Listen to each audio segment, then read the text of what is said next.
नमस्कार। आपका अखबार के रविवारी अंक में आपका स्वागत है। मैं हूं प्रदीप सिंह। 1040 विंडो के कॉन्सेप्ट के बारे में आपने सुना है? 1040 की खिड़की, इसकी अवधारणा के बारे में आपने सुना है? मुझे लगता है कि बहुत कम लोग होंगे जिन्होंने सुना होगा। लेकिन जो लोग क्रिश्चियनिटी को फॉलो करते हैं, क्रिश्चियनिटी के बारे में जानते हैं या उसके विस्तार के बारे में जानते हैं या उससे चिंतित हैं, उसको रोकने की कोशिश कर रहे हैं या रोकना चाहते हैं, उनको ज़रूर पता होगा। 1040 विंडो ये क्रिश्चियनिटी का एक कॉन्सेप्ट है, अवधारणा है। उनका मानना है कि उत्तर में 10 डिग्री और उत्तरी अक्षांश में 40 डिग्री ये एक आयताकार क्षेत्र बनता है दुनिया के नक्शे पर। ये ऐसा क्षेत्र है जिसमें ज़्यादातर हिंदू और बौद्ध रहते हैं। इसी क्षेत्र में खाड़ी के देश भी आते हैं। और क्रिश्चियनिटी के मानने वालों का या क्रिश्चियनिटी का जो विस्तार करना चाहते हैं, उनका मानना है कि ये क्षेत्र है जो ईसाई मजहब को स्वीकार करने के लिए तैयार नहीं है, इसलिए इसको रेजिस्टेंट एरिया भी कहते हैं। उनका सारा ध्यान इस समय इसी क्षेत्र में धर्म परिवर्तन का है। अब खाड़ी के देशों में चूंकि इस्लाम है, इस्लाम से लड़ना उनके लिए मुश्किल है। उनके जो तरीके हैं डराने, धमकाने, लालच देने और या फिर ईसा मसीह के चमत्कार दिखाने के, वो सब इस्लामी देशों पर असर नहीं करते, इस्लामी जनता पर या इस्लाम के मानने वालों पर असर नहीं करते। उनको शत्रु तो मानते हैं लेकिन उनके खिलाफ कुछ कर नहीं पाते या उनको अपने साथ लाने की कोई कोशिश नहीं कर पाते। एक बात मैंने कई बार कही है, आज फिर दोहरा रहा हूं, गुरुदेव रविंद्रनाथ ठाकुर की बात। उन्होंने कहा कि दुनिया में 2 मजहब ऐसे हैं जिनकी विशिष्ट पहचान है। इन दोनों मजहबों के मानने वाले इस बात से संतुष्ट नहीं होते कि उनको अपने मजहब का पालन करने की, उसके अनुसार चलने की पूरी आज़ादी है, स्वतंत्रता है। उनका उद्देश्य दूसरे मजहबों को खत्म करना, समाप्त करना है।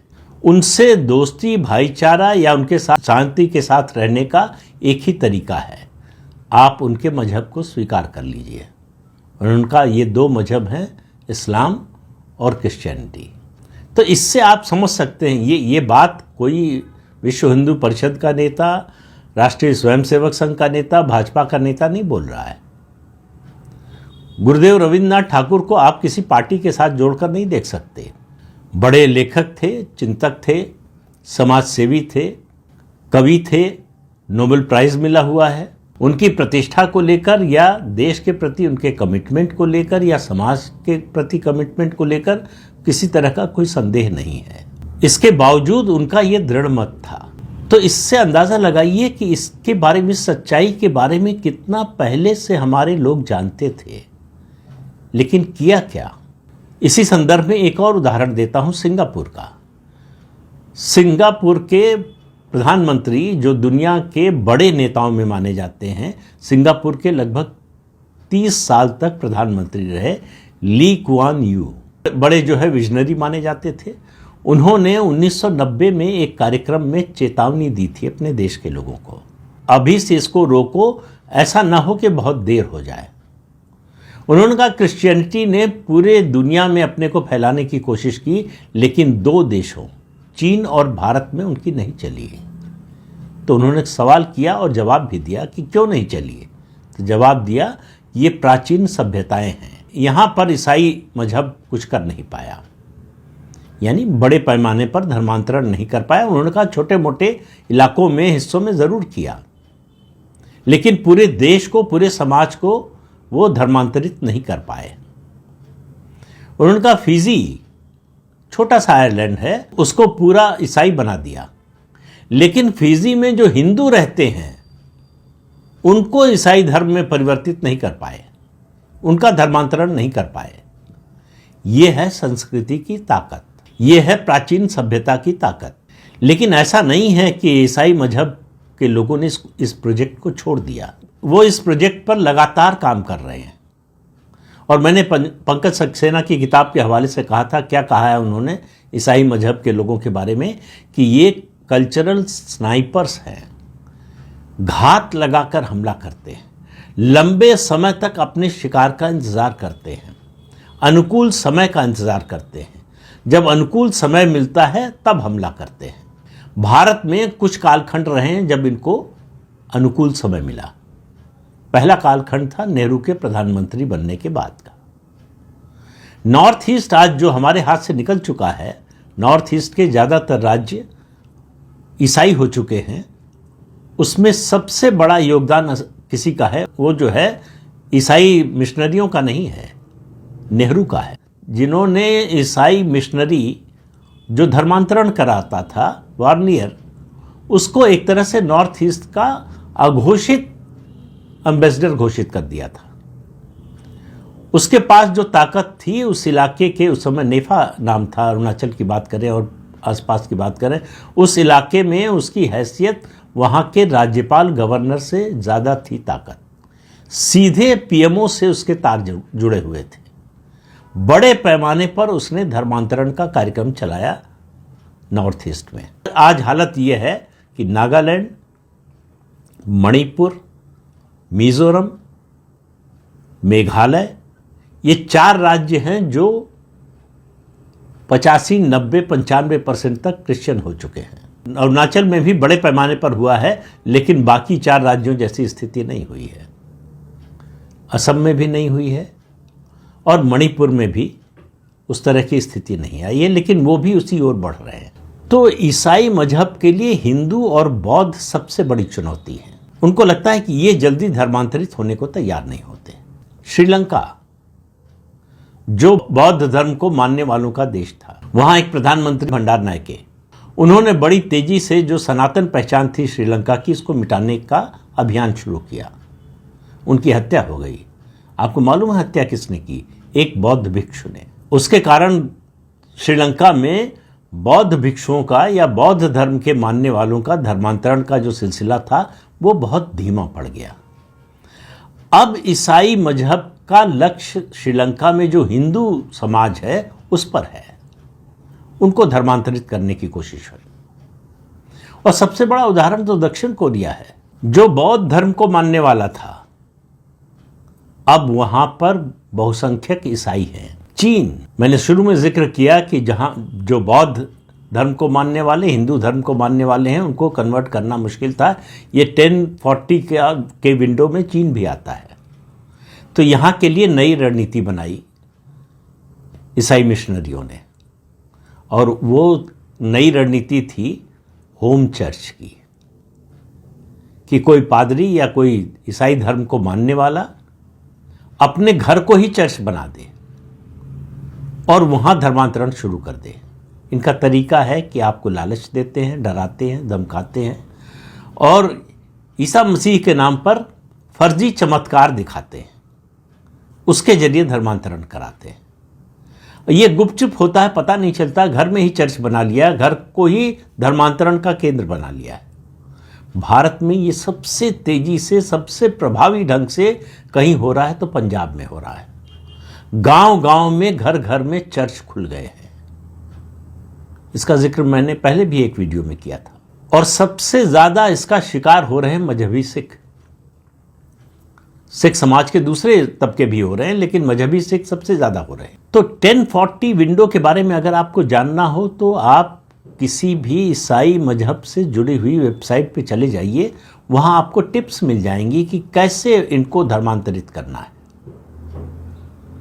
तो अलग अलग जगह, अलग अलग देशों में अलग अलग तरीके अपनाए जाते हैं।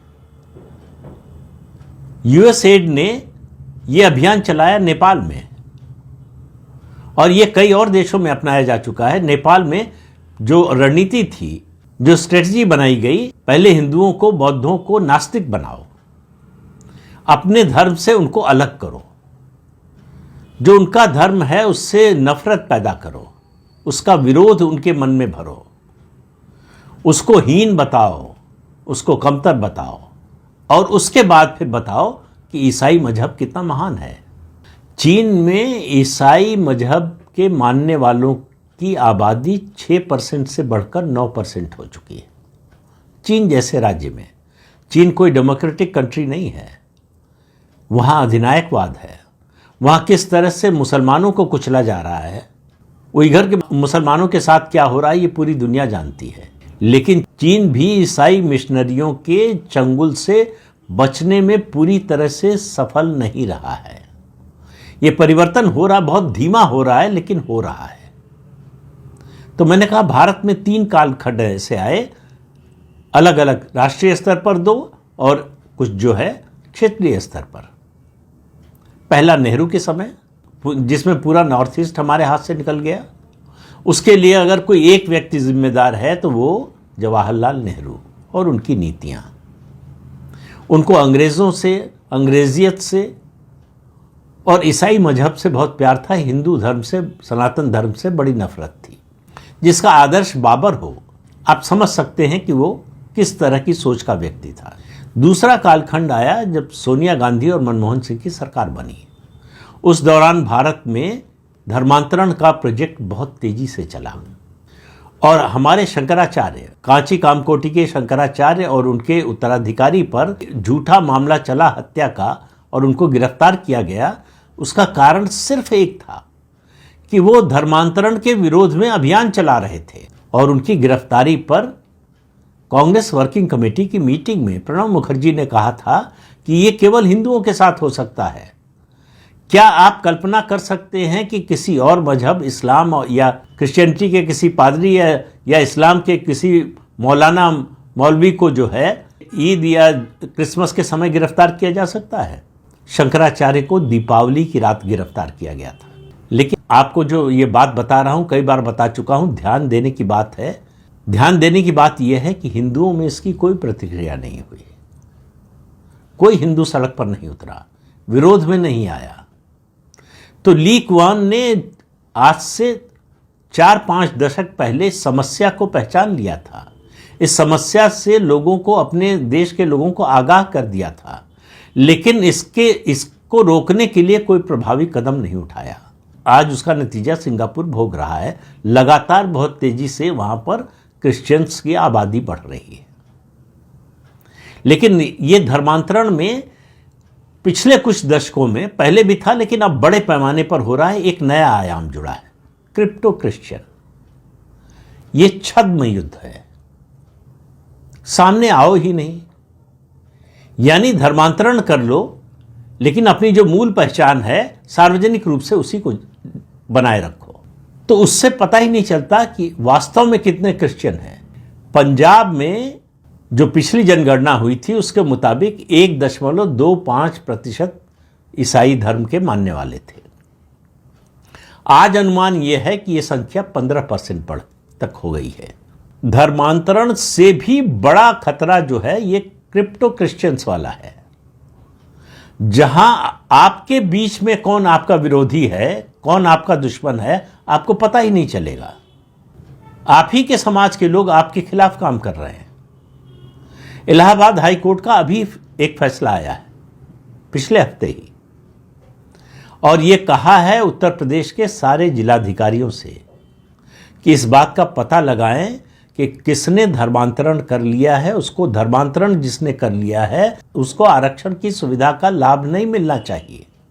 उसको सरकारी योजनाओं का जो आरक्षण के कारण लाभ मिलता है वो नहीं मिलना चाहिए।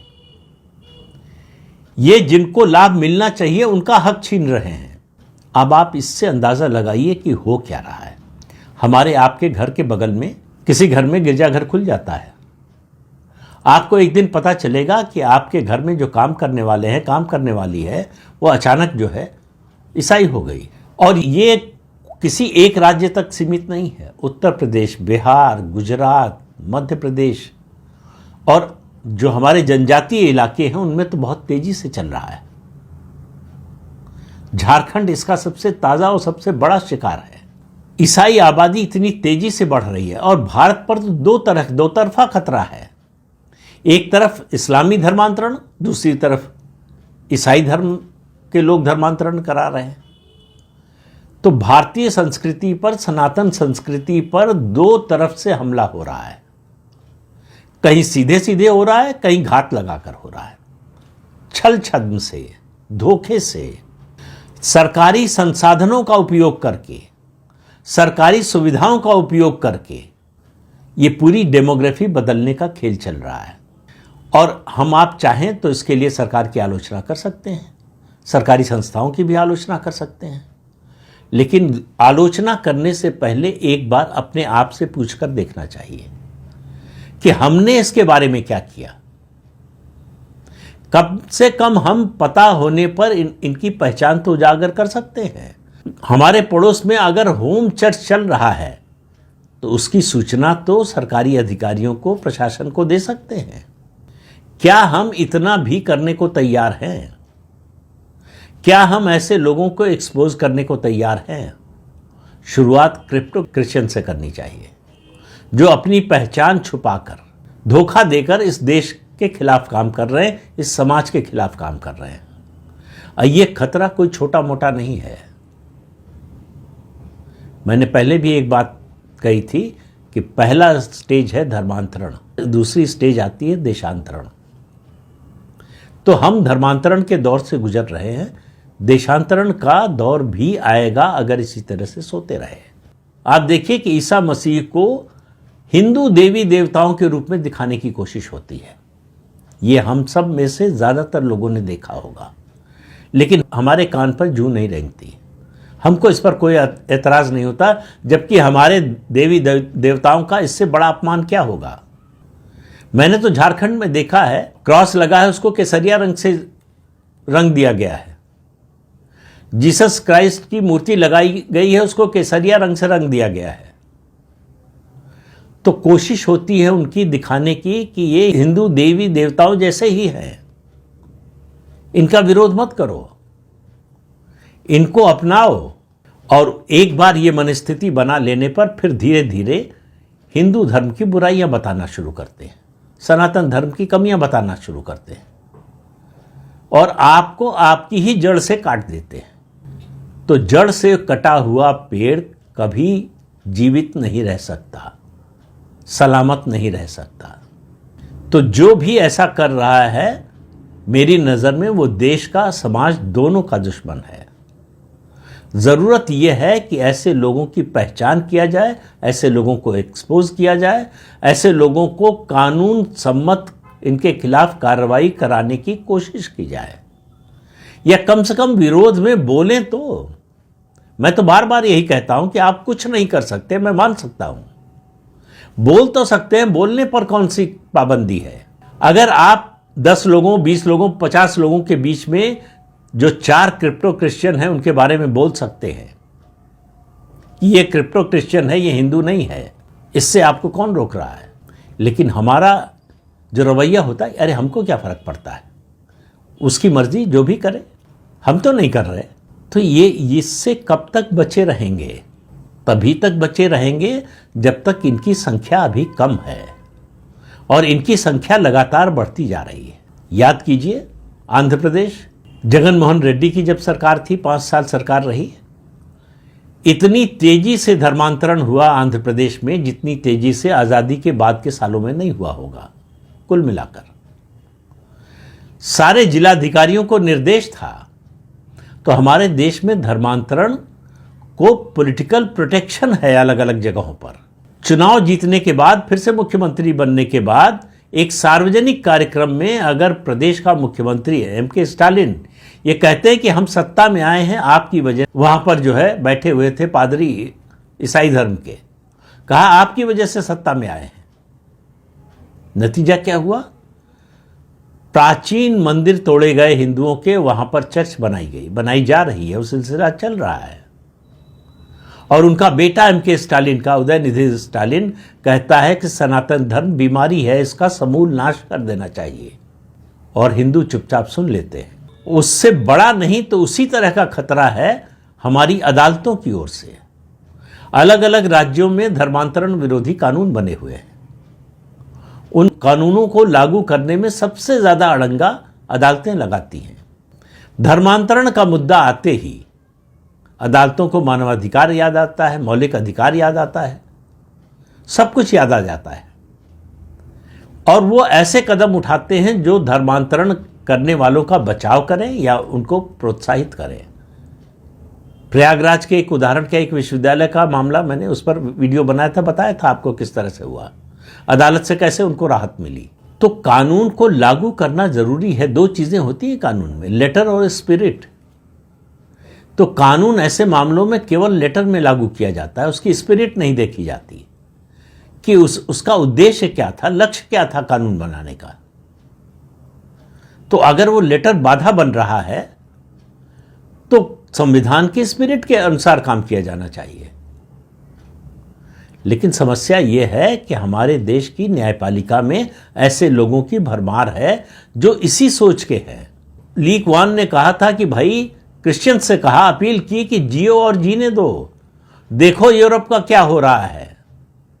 यूरोप बिंगो होल बन रहा है, यूरोप से क्रिश्चियनिटी खत्म हो रही है। तो उनका ध्यान एशियाई देशों पर है, खासतौर से भारतीय उपमहाद्वीप, और उसमें भी सबसे ज्यादा भारत पर। तो इस्लाम और क्रिश्चियनिटी दोनों के लिए भारत एक अधूरा प्रोजेक्ट है, अधूरी परियोजना है। 800 साल मुसलमान और मुगलों का राज रहा, 200 साल अंग्रेजों का राज रहा। न तो भारत को इस्लामी देश बना पाए, न भारत को ईसाई देश बना पाए। तो उनको लगता है कि इस प्रोजेक्ट को छोड़ने की जरूरत नहीं है। और दुर्भाग्य की बात यह है कि हमारे देश के बहुत से नेता, पार्टियां उनकी सहायता करती हैं, उनके लिए सहायक बनती हैं, उनकी सरकार बनती है तो उनकी मदद करती हैं, उनको प्रोटेक्शन देती हैं। और ये खेल आज़ादी के बाद से ही शुरू हो गया था। जो काम अंग्रेज नहीं कर पाए, उस काम को बहुत तेजी से आगे बढ़ाया देशी अंग्रेजों ने। तो इस समस्या की गंभीरता को पहचानिए। ये समस्या हमारे आपके वर्तमान से जुड़ी हुई नहीं है। सिर्फ वर्तमान में जो खतरा है वो तो है ही, भविष्य के लिए और बड़ा खतरा है, आने वाली पीढ़ियों के लिए और ज्यादा खतरा है। ये देश, जो लोग सेकुलर सेकुलर चिल्लाते हैं, तभी तक सेकुलर है जब तक हिंदू बहुसंख्यक है। जिस दिन हिंदू अल्पसंख्यक बन जाएगा, ये देश सेकुलर नहीं रहेगा। दुनिया का कोई एक देश बताइए जहां मुसलमान बहुसंख्यक हो, ईसाई बहुसंख्यक हो और वो देश सेकुलर हो। तो याद रखिए, ये खतरा व्यक्तिगत रूप से हमारे ऊपर जितना है, उससे कई गुना ज़्यादा हमारे सनातन धर्म पर, समाज पर और देश पर है। और अल्टीमेटली ये हमारे देश की एकता और अखंडता के लिए खतरा बनेगा, देश की आंतरिक सुरक्षा के लिए खतरा बनेगा क्या, बनता जा रहा है। और ये प्रक्रिया बहुत तेजी से चल रही है। लेकिन अभी तक हमको शायद इस खतरे की गंभीरता का एहसास नहीं हुआ है। ऐसा ना हो जो ली क्वान का शब्द था कि इससे पहले कि देर हो जाए, इसको रोको। आज वही स्थिति भारत में है कि इससे पहले कि बहुत देर हो जाए, इसको रोका जाना चाहिए। हर स्तर पर प्रयास होना चाहिए इसको रोकने का। इस अंक में इतना ही। अगले अंक में फिर मिलेंगे किसी नए मुद्दे के साथ। तब तक के लिए अनुमति दीजिए। आपसे अनुरोध है कि चैनल देखिए, शेयर कीजिए, लाइक कीजिए और सब्सक्राइब जरूर कीजिए। नमस्कार।